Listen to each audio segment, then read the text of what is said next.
আমি বললে হয়তো বিশ্বাস করবে না, কিন্তু আজকে আমি বিনা ইনভিটেশনে নয়, ইনভিটেশন নিয়ে বিয়ে খেতে এসেছি। আর এই বিয়ে বাড়িটা আগরতলাতে নিউলি ওপেন হয়েছে, যার নাম হলো রাজ রেনু রেজেন্সি।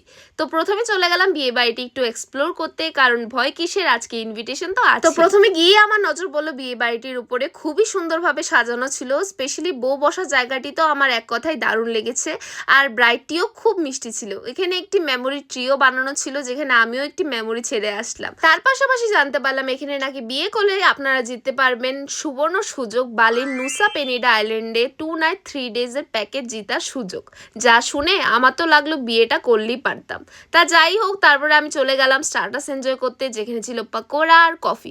তখনই এসে পড়লো আমাদের জামাই বাবু উইথ আ গ্র্যান্ড এন্ট্রি, যেখানে হচ্ছিল ঝুমুর নাচ, যা দেখতে খুবই সুন্দর লাগছে। তারপরে চলে গেলাম আমি ডিনারের এরিয়াতে। ডিনারের এরিয়াটা বেশ বড় ছিল, সুন্দরও ছিল। আর এখানে নাকি প্লেটের স্টার্টিং প্রাইস মাত্র 499, যা আমার তো অনেকটাই অ্যাফোর্ডেবল লেগেছে, কারণ মেনুতে খুব ভালো আইটেমস ছিল। আর প্রত্যেকটি ডিশের টেস্ট এক কথায় দারুণ ছিল। স্পেশালি চিকেনটা তো আমার খুবই সফট আর জুসি লেগেছে।